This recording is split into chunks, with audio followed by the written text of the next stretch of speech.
I've been single for 49 years and I know a certain way of life. And it's these two worlds coming together and trying to figure out how to do this together. Welcome to the Brand New Me podcast.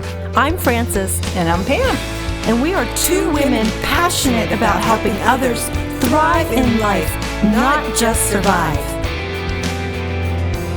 In each episode, we're going to find creative ways to offer hope for your future through our own life experiences. So join us every week as we learn together that we really can be a brand new me.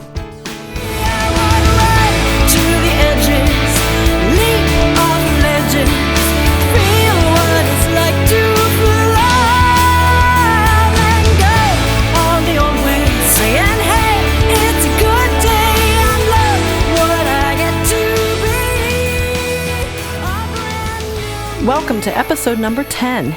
We have been enjoying the story of Tim and Sharon Spirk, a beautiful story of forgiveness and love. And now we're going to wrap up their story with a picture into what it's like to be a blended family. Tim is going to talk about being a stepdad, and they're going to end on a beautiful note of honoring each other in the midst of all these evolving relationships in this blended family. So let's get right into the interview with Tim and Sharon and wrap this up. And then we have an exciting interview for you next week. I can't wait for you to hear it.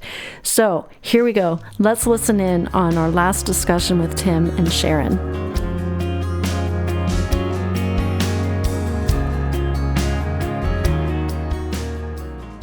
What kind of things have you faced marrying someone with children? Here you are 49.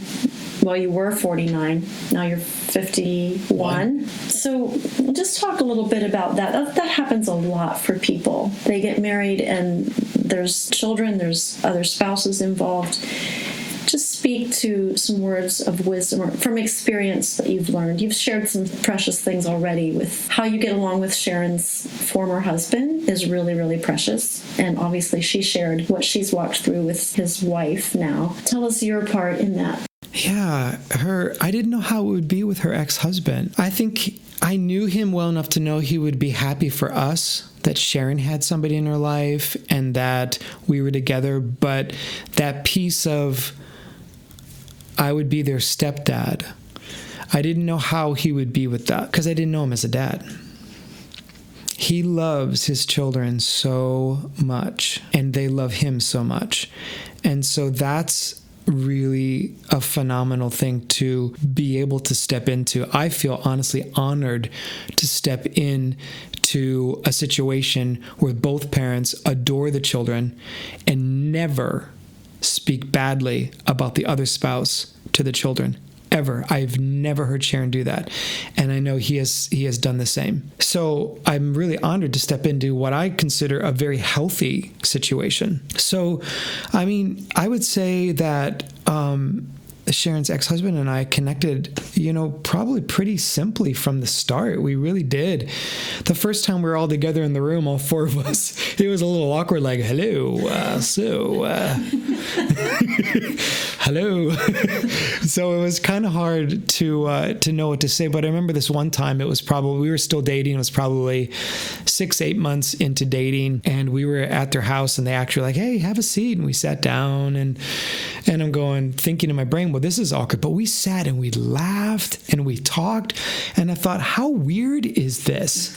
That, you don't hear of this happening, that we're all getting along really well. We've joked about doing family vacations together, and just funny things like that. But I would say some of the most meaningful times have been to me. He was extremely supportive of me dating Sharon. Not that I needed his approval. He wasn't giving his approval, but he just said, hey, this is great. I think this is cool. So Sharon and I were talking marriage. She began to talk to the kids about it. And the kids liked me from day one, she said, which I was just really blessed to know that. But, transition can be hard when they've only known things to be a certain way.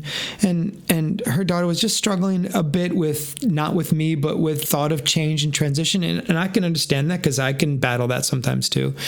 So I just wanted to know how to connect with her and how to reach her in a deeper way. So I called Sharon's ex-husband and just asked him for input. And he just talked me through it and said, here's how you reach her. Here's how you draw her out.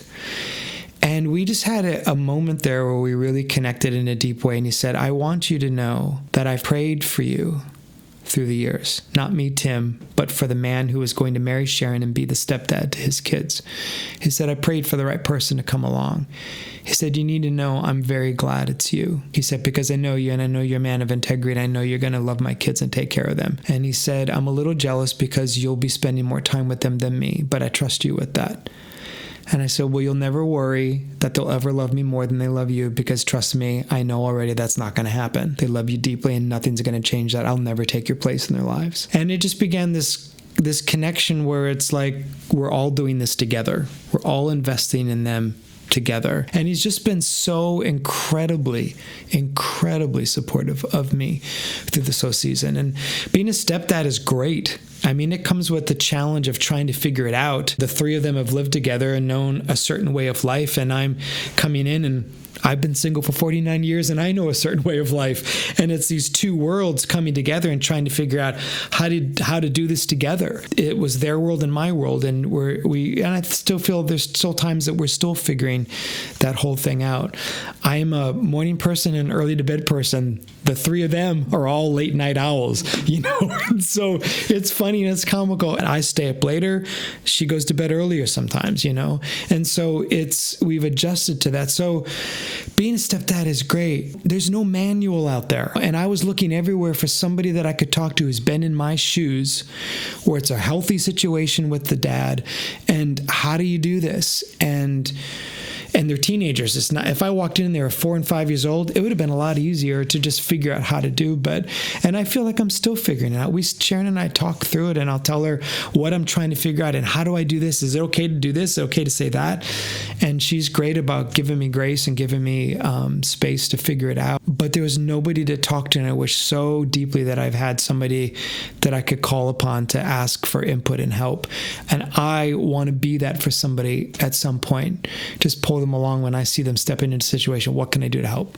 I feel like I hear a theme here of no matter where your relationship ended up with your first husband, Sharon, you still spoke with honor of each other to your children, and that has allowed a healthy relationship to take place for your new spouse in your life. And Sharon, did you and your former husband make an intentional decision to speak well of each other, or is that just how you're both wired? I believe that honor begets honor. I just feel like God gave me so much grace to just make that my decision that I was going to honor him in front of the kids, and I was going to do my best to just honor him.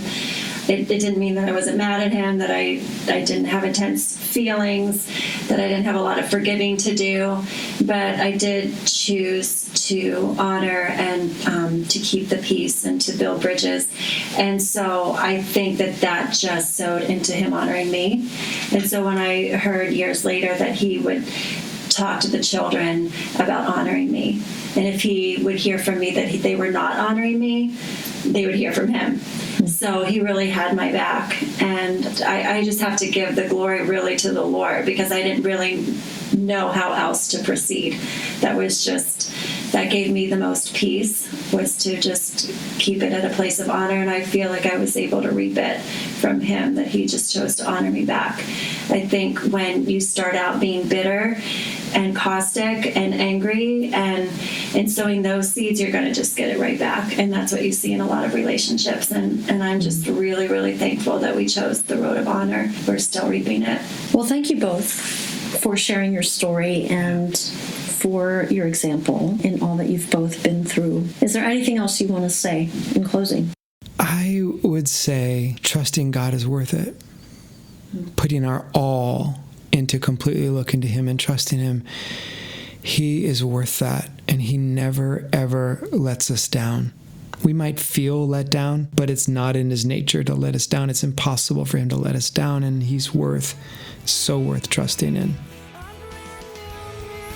As always, thanks for listening to the Brand New Me podcast. If you're enjoying these episodes and these stories of things that people are going through and letting you know that there is hope, that you too can find new life in the midst of brokenness and all kinds of things that we're covering in these different stories from people. So we'd love to hear from you. Email us at brandnewmepodcast@gmail.com. That's brandnewmepodcast@gmail.com. Thank you and have a wonderful week.